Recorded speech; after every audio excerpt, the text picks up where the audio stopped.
HooHooHooRobin. Here we go. Hello. He's laughing.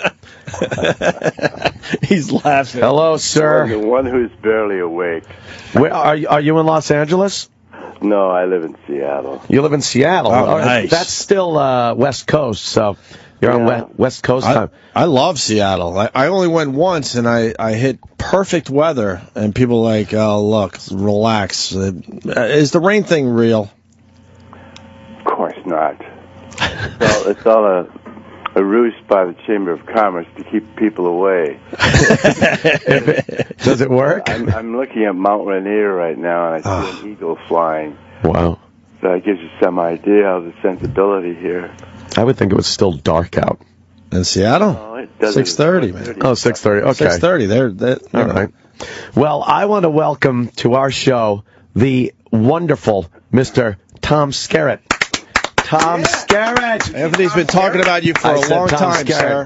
There's a room full of you. Yes, there is a room full of us. I'm a huge fan of yours over the years. I keep bringing your name up in various movies and whatnot that you've been in, and quite frankly, people in the room here and on the show have gotten on me about it. They say I'm a little obsessed. It's with the Tom obsession Skerritt that and, we're bothered by. And Tom Skerritt movies. But The word is annoyed. annoyed. They could be annoyed. A little bit, sir. They could be annoyed. Your career spans many years, all through television. I still see shows on the. You got Me TV out there. It's like kind of a classic television thing, and they play like Bonanza and stuff. And all of a sudden, I'll look and go, "Holy crap! Tom Skerritt's on Bonanza." Who? Tom Skerritt. Oh, he was on. You did you start doing all those kind of hour TV shows back in the '60s and whatnot? Yeah, I did. Yeah. I'm guilty. I have had that experience of coming across something I did a long time ago that I don't recognize, and it's I've seen myself and looked at that person so long ago. Yeah. And wondered, who is that guy? He looks vaguely familiar. It's Tom Skerritt. Definitely. Do you love being Tom Skerritt? I would.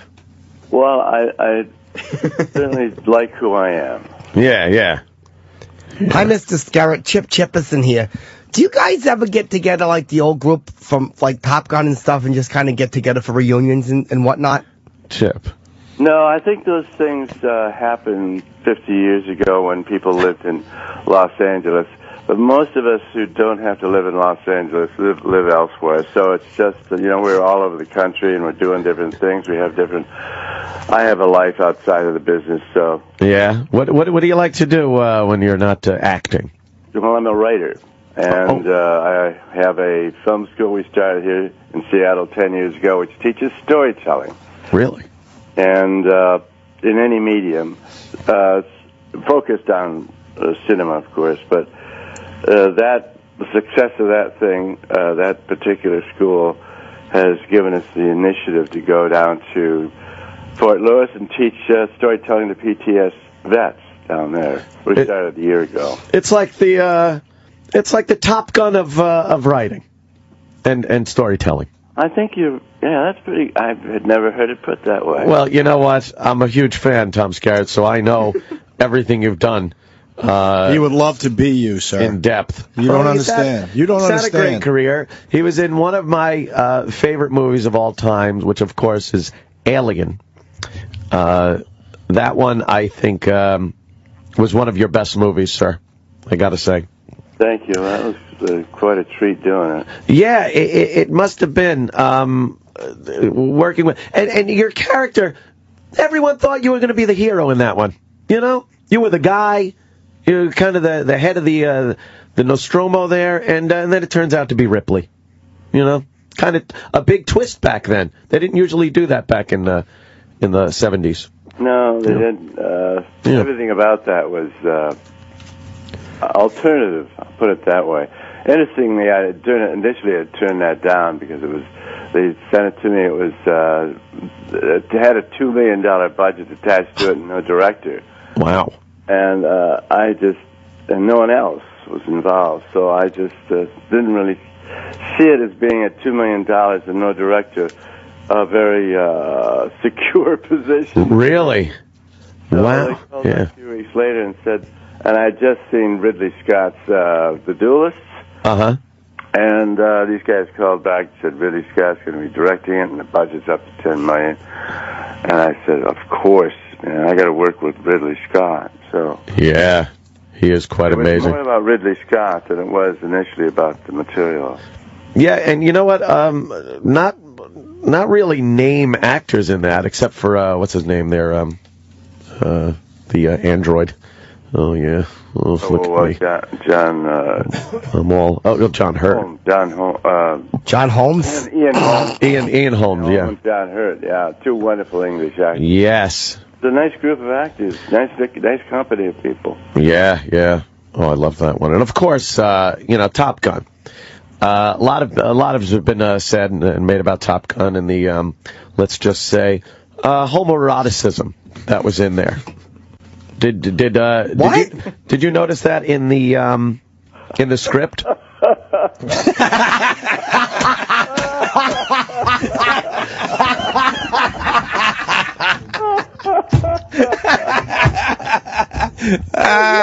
Your hero's laughing at you now. No wonder the rest of the guys get annoyed. So you see it our way now, sir. Tom Skerritt's laughing. He's laughing at me. At you, not with you. Tom Skerritt's laughing at me. Geez, that's funny. Oh, man. I thought I was doing this in-depth question about... yes, you... No, the volleyball scenes was normal. It was just a normal scene, is what Tom Skerritt is saying. All right. Maybe I overstepped my boundary there. It's a there. nice, fun game of volleyball. Why are you looking so deep into it? It's just a movie. But Tom Skerritt, I'm just thinking of it as... how it was very, very. That was the perfect movie for the '80s too, wasn't it? Sort of a. I guess it was, evidently. Cold War thing, very macho. Yeah. Kind of, if you take away the homoeroticism, I apologize, Mr. Skerritt. And, were they flying their own planes, or did they train them to fly their own planes, or was they using other pilots? Chip. It's a fair question. No, it's not. Tom Cruise does his own stunts. They would never put an actor behind the wheel of one of those things and fly it. That's a $50 million plane. Did you ever take a ride along? I have to say, I did go up in an FA. Oh. I didn't go up during Top Gun, but I went up with the Blue Angels once, and the guy let me fly it. That's a thrill. Wow. Was it horrifying? Not horrifying. I would think it'd be horrifying. I mean, it would be an adrenaline rush, but I can't really describe it. It's somewhat like not being on the moon, but being on the moon. Yeah. Something you'll never experience again. Yeah, I gather. Tom Skerritt, what are you working on now? Several things right now. As far as the acting is concerned, I just finished doing a film in Virginia called Field of Lost Shoes, which is a film about the Civil War. I played General Grant. Oh. And writing a web series called Stroller Gangs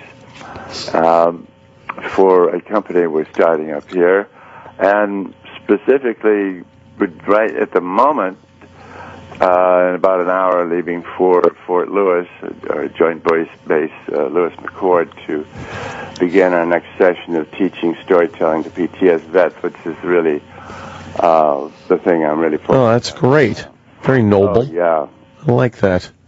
Oh, my goodness. The Red Badge Project. Tell your audience that we're welcoming donations gladly. We have to expand the class to include visual arts, visual storytelling, and music as well. It's all art. It's all storytelling. Every lyrics, poetry, everything like that. Where can they get that info? You can go out the Red Badge Project. Okay, cool. Go look that up. .com. It should have the information. Great. I got to tell you, Tom Skerritt, this has been a treat for me. Like I said, huge fan. And best of luck and continued success. What a great career you've had, sir. Well, thank you very much. It's great talking to you guys. Have a good day. Mr. Skerritt, who did you play in Barnaby Jones? I just seen that you was in Barnaby Jones. Did I do a Barnaby Jones? See? Oh, yeah. He doesn't even know. You did. He's done so much. He's done so many of those shows. I can't remember. All this stuff gets to be, this largely is about the people and the places rather than the particular shows. And in the end, that's what I take away with me. And I don't remember doing a lot of that. My mother loved that show. Yeah. That's great. Thank you, Tom Skerritt. Thanks so much for spending a little time with us. Oh, my pleasure, gentlemen. Thank you, sir. Thanks Have a so great much. day. Yeah, take care, all. Take care. All right. Bye. There goes All right. What? Tom Skerritt. Who is that? He sounds like he writes poems. He Yeah. sounded a little like Eastwood in Play Misty. And Play Misty for me. Just I'm kind gonna of sit had down that and write some delivery. poetry. He had a Write heavy- my poetry. Guy's for my great. radio show. Heavy Boston accent. Like I never. Was that Boston accent? Was Or- it? or Rhode- It sounded like a really I just regional heard accent. kind of a mellow dude. He's the greatest. Yeah, Look at him. Skerritt. Tom Skerritt. Oh man, He's a he great laughed, actor. he laughed for like 2 minutes straight over your question. You know what? I assumed he might have some info on the homoeroticism of Top Gun. He thought you were probably gay. Yeah. Yeah? He thinks Yeah. you're gay for Top Gun. Absolutely. What? Yeah, he As does. do we all. So why don't we play the Come on, Tom Skerritt thinking I'm gay. let's play the Quentin Tarantino thing. That's what you were What? referring to. No, everybody knows. Well, maybe we should play this for Tom Skerritt. Do we have that today there, E-Rock? I'm sure he's listening. I do, but do you want the video of it, or do you just want me to play the audio here? Whatever. We do a radio show. You know what one of the greatest fucking scripts ever written in the history of Hollywood is? What? Top Gun. Oh, come on. Top Gun is fucking great. What is Top Gun? You think it's a story about a bunch of fighter pilots. Yeah, it's about a bunch of guys waving their dicks around. It is a story about a man's struggle with his own homosexuality.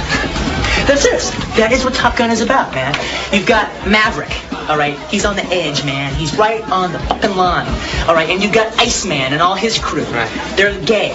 They represent the gay man, Right. all right? And they're saying, go the gay way, go the gay way. He could go both ways. What about He could go Kelly both- McGillis? What's she- Kelly McGillis, she's heterosexuality. She's saying, no.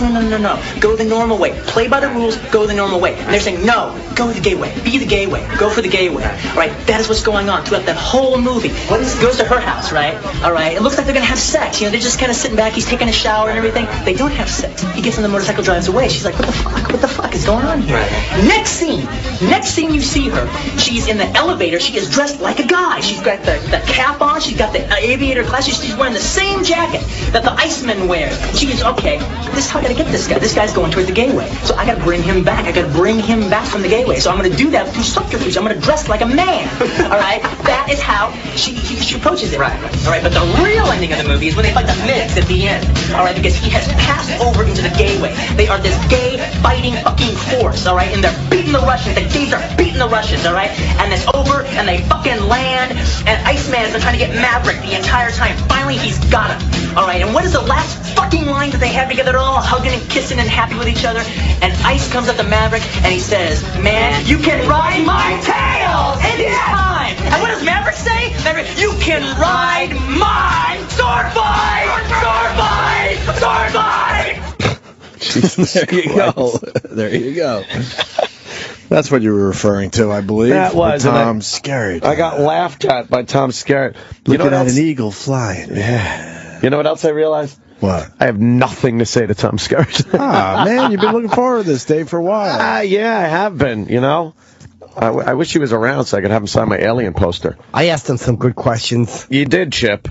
That was really good. They were terrific. Is the Post really trying to make people think it was Sharknado. Sharknado. Sharknado is possible in New York City? Come on. Is that in the paper today? Sharknado, could it happen here? They didn't do one of those could it happen here Did they? bullshit stories, did they? And they're probably kidding. It's probably tongue-in-cheek. I hope so. I hope so. By the way, Pussy. fuck yeah, right up the cunt. Jesus. How nice is it going to be when fucking A-Rod is just drummed out of baseball? It's going to happen, right? That dummy's the only one with a shot at the home run record, too. And he's fucking... It's going to fall short. Oh, I hate him. Is that really going to happen there, I hope so. Travis? Travis, with the A-Rod? baseball guy. Choking bum. What happened? Swing and a miss. They're going to kick A-Rod out of baseball, you think? See, I'm walking down to talk about Sharkicane, and then you guys are talking about baseball. I think it's Shark. No, the Post is talking. What's Sharkicane? Oh, Sharkicane's different than Sharknado? Yeah, see, the Post acknowledges that a Sharknado is probably not possible, but a Sharkicane. Oh, so they That's have a to be shark accurate with hurricane. their ridiculous story? But Yeah. how could a hurricane lift sharks up? Well, It can't. the New York Post explains it all in their article over the weekend. Oh, good And what do thing. they Is say? that while it's far-fetched, it is possible that sharks could be carried to the city by waves and then, kill everyone. There's a photo of the last time it Yeah, happened. see? Oh, wow, right around the see. Statue of Liberty. Yeah, see? Wow, those are big sharks. The sharks are as Remember that? big as Bigger. like They're way bigger they than the could Statue eat the of Statue of Liberty That's sideways. like a toothpick to the Yeah. shark. Yeah, yeah. they're big. Damn. Those are like 250,000 ton sharks. No concept of math. But- If a raging hurricane were to strike New York City, it could suck up sharks and other sea creatures, triggering a Sharkicane, a horrifying real-life twist on the campy hit flick Sharknado. Marine biologists warn. A marine biologist. Yeah. Yes. Oh, biologists. A marine biologist. Oh, we have a jellyfish king. The sea was angry that day, my friends. Can we do the Asian name? Oh my story, God! please? Yes, there's a big lawsuit, of course. Is there a lawsuit? So why wouldn't Well, there be? the airline is saying that this dumb thing that this news station did is ruining their name, and I would say I think what ruins their name is the fact that 3 people died in a horrific landing out there in San Francisco. True. Yeah, the fact that your pilot hit the seawall. Right. It's a lot worse than some wacky, stupid fake names. Yeah. This is how it went down. We got a better copy. I think so. This is so bad. Hit and killed by a fire truck. God damn it. You survive the landing, the crash landing, and then you get run over on the runway because you were thrown from the plane. Oh wait, it's a teen killed in Asiana crash, was hit by a fire truck. Yeah, they're still trying to determine if she was dead or not. Oh, okay. God, I But- hope she was dead. But she definitely got hit by a fire Oh, truck. yeah. That's like a cartoon. Crazy. I think we said it last week. Yeah. All right. Coroner is still trying to determine the cause of death and whether she was already dead when the truck hit her. We have new information now also on the plane crash. KTVU has just learned the names of the 4 pilots who were on board the flight. They are Captain Sum Ting Wong, Wee Tu Lo, Ho Lee Fook, and Bang Ding Ao. The NTSB has confirmed these are the names of the pilots on board Flight 214 when it crashed. We are working to determine exactly what roles each of them played during the landing on Saturday. No one will. Investigators will. Hey, look, it's all serious. And How investigators. the fuck do you fall for that? What a read the dummy. names. Just read the names. What was she thinking as she was reading the names? No one will ever beat that. No, that's a great one. Something Wong. Something Wong. We too low. We too low? And she was smart enough not to say fuck No. and it's pronounce it fook. She's probably like, how is this pronounced fook? Right. I want to make sure. How did that make it through? It came from the NTSB. I think you should fire everybody. Yeah. Everyone gets fired. Everyone. Even people that weren't working that Not day. because it's offensive, for sheer incompetence. For just being a stupid human being. There was an apology? Oh, yeah. I would hope so. I have And not heard the apology. The upsetting. rest of the media refuses to play this clip. They won't play it. But it's and they all comment over the on internet. it. They comment on it too. They're like, and we will not be playing the clip. No. But they want to make believe that what? We're not on the internet? Yeah. What are you doing? We know it is. Holy fuck. Oh, the same dopey redhead had to apologize there, Sam Roberts? Looks like it. All right, let's see the apology. Names of pilots involved in the Asiana Airlines crash. These names were not accurate, despite an NTSB official in Washington confirming them late this morning. We apologize for this error. Tonight we want to take a moment and say that we are sorry. Earlier today, during our Everyone new had to newscast, we apologize. misidentified the pilots in the Asiana Airlines crash. We made several mistakes when we received this information. First of all, we never read the names out loud, phonetically sounding them out. Then, during our phone call to the NTSB, where the person confirmed the spellings of the names, we never asked that person to give us their position within the agency. We heard this person verify the information without questioning who they were, and then we rushed the names onto our new newscast. There you go. Within the last few minutes, the NTSB issued this statement, quote, "The National Transportation Safety Board apologizes for inaccurate and offensive names that were mistakenly confirmed as those of the pilots. A summer intern acted outside the scope of his authority when he erroneously confirmed the names of the flight crew on the aircraft. We work hard to ensure that only appropriate factual information regarding an investigation is released, and we deeply regret today's incident. It was probably the intern. Appropriate actions will be taken to ensure that such a serious error is not repeated." That intern's a hero with his friends. This statement from the NTSB, we want you to know here we accept full responsibility for this mistake. shut up. Pause. We Gives a issued an fuck. apology later. I hate the full responsibility. What does that mean, though? That means something should happen to you. It was just a dumb prank that got You on should the get air. an on-air spanking or something. At least he admitted to rushing on the air. Thank you. What At least he admitted to rushing it on the air. Wait, so the intern came up with the fake names? Yeah, again, like the NBC intern. They're always by the way, and I know somebody. I don't completely buy that. I believe that people were fired from NBC, and it was not an intern. That's what I've been told. It was not an intern who edited that tape. No, of course not. Yeah, how could you let an intern edit tape for broadcast and then just accept it? Yeah, yeah, yeah. It's true, but standards are low. Not very. Here? High standards here. What? Yep. No. Let's see if this idiot says anything else. We're in the new newscast. We also apologized on our website and on our social media. we heard you.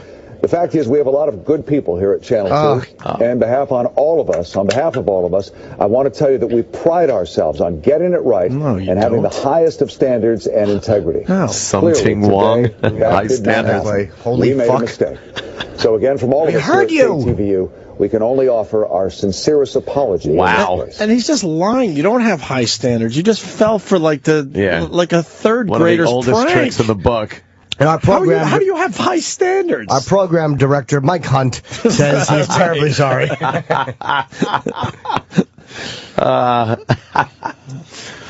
Yeah, now to weather with Phil McCracken. Sports with Haywood. Hey, would you blow me with sports? That was Rocco's favorite. Hey, would you blow me? Read this name. I think that's how he did the bit. Yeah. Hey, would you blow me? That's funny, dude. Robin,